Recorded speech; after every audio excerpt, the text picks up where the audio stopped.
নমস্কাৰ সকলোকে এটি নতুন ভিডিঅ'লৈ স্বাগতম জনাইছো। প্ৰদেশ কংগ্ৰেছৰ তৰফৰ পৰা কংগ্ৰেছ দলৰ 5 গৰাকী নেতালৈ কাৰণ দৰ্শোৱাৰ জাননী জাৰি কৰা হৈছে।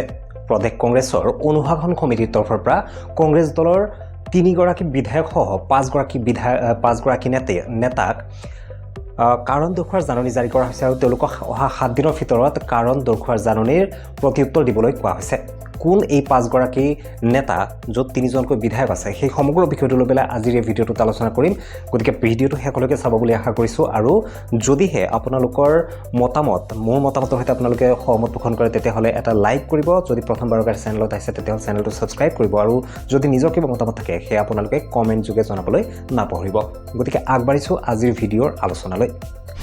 অসম প্ৰদেশ কংগ্ৰেছ কমিটিৰ অনুশাসন কমিটিৰ তৰফৰ পৰা প্ৰদেশ কংগ্ৰেছৰ 5 গৰাকী নেতা 3 গৰাকী বিধায়ক আৰু 2 গৰাকী নেতাক্ৰমে তেওঁলোকক কাৰণ দৰ্শোৱাৰ জাননী জাৰি কৰা হৈছে। এই 3 গৰাকী বিধায়ক হৈছে বিধায়ক আব্দুৰ ৰছিদ মণ্ডল, বিধায়ক ৰেকিবুদ্দিন আহমেদ আৰু কংগ্ৰেছ দলৰ জ্যেষ্ঠ নেতা তথা বিধায়ক ভৰত নৰহ আৰু বিগত শেহতীয়া যি লোকসভা নিৰ্বাচন অনুষ্ঠিত হৈ গ'ল এই লোকসভা নিৰ্বাচনত গুৱাহাটী লোকসভা সমষ্টিৰ পৰা কংগ্ৰেছৰ প্ৰাৰ্থী হিচাপে প্ৰক্ষেপ কৰা মীৰা বৰঠাকুৰ আৰু হাইলাকান্দি জিলা কংগ্ৰেছৰ সভাপতি শামসুদ্দিন বৰলাস্কৰক কাৰণ দৰ্শোৱাৰ জাননী জাৰি কৰা হৈছে। তেওঁলোকৰ অপৰাধ কি আছিলে? তেওঁলোকৰ অপৰাধ এইটো উল্লেখ কৰা হৈছে যে ইতিমধ্যে যি বাতৰি প্ৰকাশ পাইছে বা বিভিন্ন মাধ্যমত যি কথা প্ৰকাশ পাইছে সেইমতে তেওঁলোকৰ বিৰুদ্ধে অভিযোগ আছে যে তেওঁলোকে এই লোকসভা নিৰ্বাচন 2024 চনৰ যি লোকসভা নিৰ্বাচন অনুষ্ঠিত হৈ গ'ল এই লোকসভা নিৰ্বাচন চলিত কৰাৰ সময়ত তেওঁলোকে কিছু দল বিৰোধী মন্তব্য সংবাদ মাধ্যমৰ আগত প্ৰকাশ কৰিছিলে আৰু সেই সমগ্ৰ বিষয়টোক লৈ পেলাই বিভিন্ন জিলাৰ পৰা বা বিভিন্ন পৰ্যায়ৰ তৃণমূল যি কংগ্ৰেছ কৰ্মীসকল আছে তেওঁলোকে প্ৰদেশ কংগ্ৰেছৰ আচলতে অভিযোগ দাখিল কৰিছিলে আৰু সেই অভিযোগসমূহৰ ভিত্তিতে পৰৱৰ্তী সময়ত এতিয়া এই 5 গৰাকীকৈ নেতাৰ বিৰুদ্ধে কাৰণ দৰ্শোৱাৰ জাননী জাৰি কৰা হৈছে আৰু এই 5 গৰাকী নেতাকে অহা 7 দিনৰ ভিতৰত অৰ্থাৎ শনিবাৰৰ দিনটোত 14 ছেপ্টেম্বৰ শনিবাৰৰ দিনটোত তেওঁলোকক কাৰণ দৰ্শোৱাৰ জাননী জাৰি কৰা হয় আৰু 7 দিনৰ ভিতৰত তেওঁলোকৰ ইয়াৰ প্ৰত্যুত্তৰ দিবলৈ কোৱা হৈছে। কিন্তু এইখিনিতে প্ৰশ্ন উত্থাপিত হৈছে যে কেৱল মাত্ৰ এই 5 গৰাকী নেতাৰ বিৰুদ্ধে নহয় আৰু কিছু নেতা আছে যিসকলৰ আচলতে কাৰণ দৰ্শোৱাৰ জাননী বা তেওঁলোকৰ বিৰুদ্ধে ব্যৱস্থা গ্ৰহণ কৰাৰ দৰকাৰ আছে কংগ্ৰেছ দলৰ।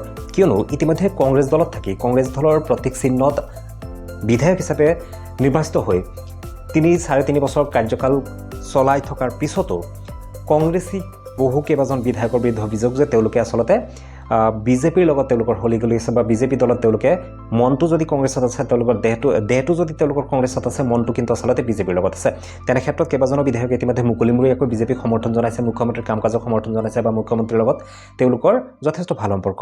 এনে ক্ষেত্ৰত আমি শেহতীয়াভাৱে যদি চাবলৈ যাওঁ কমলেশ্বদেৱ প্ৰয়োগস্থ যিগৰাকী অসম প্ৰদেশ কংগ্ৰেছ কমিটিৰ কাৰ্যকৰী সভাপতি আছিলে সেইগৰাকীয়ে কিন্তু শেহতীয়াকৈ তেওঁ বিজেপিৰ প্ৰতি আনুগত্য প্ৰকাশ কৰিছে।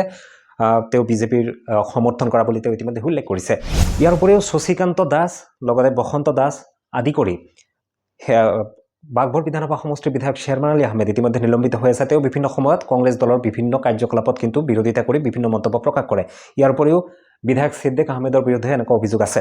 গতিকে এই যি বিধায়কসকল আছে বিধায়কসকল আচলতে দলত থাকি পেলাইও তেওঁলোকে বিভিন্ন দল বিৰোধী বিভিন্ন কাম কাজ কৰি আছে বা তেওঁলোকে বিভিন্ন দলৰ বিৰুদ্ধে বিভিন্ন মন্তব্য প্ৰকাশ কৰি আছে বা দলত থাকিও বা দলৰ চিম্বলত হাতৰ ছবিত তেওঁলোকে নিৰ্বাচিত হৈ আহি পেলাই জনসাধাৰণক আচলতে তেওঁলোকে এক প্ৰকাৰ আচলতে প্ৰতাৰণা কৰি আছে বুলি বিভিন্নজনে অভিযোগ উত্থাপিত কৰিছে বা বিভিন্নজনে এই কথাও কৈছে যে তেওঁলোকে আচলতে নিজৰ মুনাফাৰ কাৰণে এতিয়া কেৱল মাত্ৰ তেওঁলোকে কংগ্ৰেছ দলৰ পৰা জয়ী হৈ আহি পেলাই এতিয়া তেওঁলোকে বিজেপিৰ লগত হলিগলি কৰি আছে বা বিজেপিৰ দলৰ লগত তেওঁলোকে বিভিন্ন কাম কাজ চলাইছে। মুখ্যমন্ত্ৰীৰ লগত তেওঁলোকৰ আচলতে যি যেনেকুৱা ধৰণৰ সম্পৰ্ক এই ক্ষেত্ৰত আচলতে এই বিধায়কসকলৰ বিৰুদ্ধে প্ৰদেশ কংগ্ৰেছ কমিটিয়ে কি ধৰণৰ ব্যৱস্থা গ্ৰহণ কৰিব তাক লৈও কিন্তু ইতিমধ্যে বিভিন্নজনে প্ৰশ্ন উত্থাপন কৰিছে।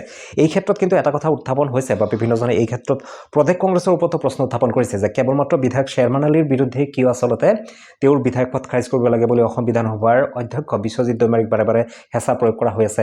ৰকিবুল হুছেইনে কিয় কেৱল মাত্ৰ শ্বেৰমান আলীৰ বিধায়ক পদ খাৰিজ হ'ব লাগে বুলি তেওঁ ন্যায়ালয়ৰ দ্বাৰস্থ হৈছে। এই ক্ষেত্ৰত আন যি বিধায়কসকল আছে কমলেশ্বদেৱ প্ৰকাশ, বসন্ত দাস, শশীকান্ত দাস, ছিদ্দিক আহমেদ এওঁলোকৰ বিৰুদ্ধে তেওঁলোকে আচলতে কিয় ন্যায়ালয়ত নাযায় এই কথাবোৰো কিন্তু এই মুহূৰ্তত চৰ্চা হৈ আছে। গতিকে এই সমগ্ৰ বিষয়বিলাক লৈ পেলাই কেৱল মাত্ৰ এই 5 গৰাকী নেতাক দল বিৰোধী মন্তব্য কৰাৰ কাৰণে যি শোকজ প্ৰদান কৰা হৈছে ইয়াৰ উপৰিও আন যিসকল ব্যক্তি আছে যিসকল বিধায়ক আছে তেওঁলোকৰ বিৰুদ্ধে প্ৰদেশ কংগ্ৰেছে কি ব্যৱস্থা গ্ৰহণ কৰে সেয়া কিন্তু সময়ত হ'ব লক্ষণীয়। গতিকে এই সমগ্ৰ বিষয়টোক লৈ পেলাই আপোনালোকৰ মতামত কি আছে বা আপোনালোকে কি ভাবে সেয়া কমেণ্ট বক্সত জনাব পাৰে আৰু ভিডিঅ'টো শেষলৈকে চাই থকাৰ বাবে ধন্যবাদ জ্ঞাপন কৰিছোঁ। পৰৱৰ্তী সময়ত আৰু এটা ভিডিঅ'ত লগ পোৱাৰ প্ৰতিশ্ৰুতিৰে আজিৰ ভিডিঅ'টো ইমানতে সামৰিছোঁ। ধন্যবাদ। জয় অসম।